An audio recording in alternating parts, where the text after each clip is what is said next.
উজান থেকে নেমে আসা ঢলের তীব্র স্রোতে নদীগর্ভে বিলীন হয়ে গেছে শরীয়তপুরের জাজিরায় নির্মাণাধীন ১০০ মিটার বাঁধ। আতঙ্কিত হয়ে বাড়িঘর অন্যত্র সরিয়ে নিচ্ছেন নদী তীরের বাসিন্দারা। ভাঙন রোধে জরুরি কার্যক্রম বাস্তবায়ন শুরু করেছে পানি উন্নয়ন বোর্ড। স্থায়ীভাবে ভাঙন ঠেকাতে দ্রুত টেকসই বাঁধের দাবি ভুক্তভোগীদের। শরীয়তপুর প্রতিনিধি এস.এম. মুজিবুর রহমানের রিপোর্ট। আমাকে আর কিচ্ছু নেই, আমাকে সব শেষ। এরুই আমাকে একাল সীমানার মাথা শেষ, আর নাই। দীর্ঘ ৫ দশক ধরে প্রতি বর্ষায় আগ্রাসী ভাঙনের সাথে লড়াইয়ে জাজিরার পদ্মা পাড়ের মানুষ।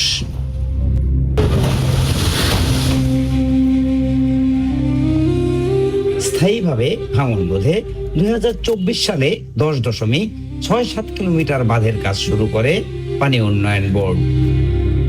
ইতোমধ্যে বাস্তবায়ন হয়েছে ৫৪%। কয়েকদিন আগে পদ্মার স্রোতের গতি অস্বাভাবিক বেড়ে যাওয়ায় নদীগর্ভে বিলীন হয় পালেরচরের কাথুরিয়া গ্রামের ১০০ মিটার এলাকা।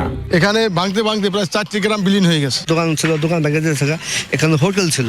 জানি না ইঞ্জিনিয়াররা কি চিন্তা ভাবনা করে তারপর আমাদেরকে আশ্বস্ত করছে আপনার দ্বারা আর ভাঙবো না।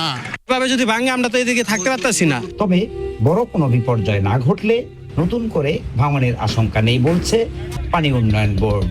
চলমান কাজে ভাঙন হতেই পারে বর্ষাকালের পানির চাপে। সেসব জায়গায় ইমিডিয়েটলি ওই ইমার্জেন্সি জিও ব্যাগ দিয়ে আমরা ডাম্পিং করে ভাঙন নিয়ন্ত্রণে এনেছে। এখন আপাতত কোনো ভাঙন নাই।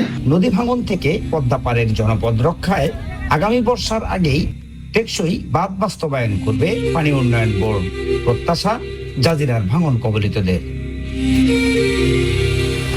শরীয়তপুর থেকে SM. Mujibur Rahman, channel I.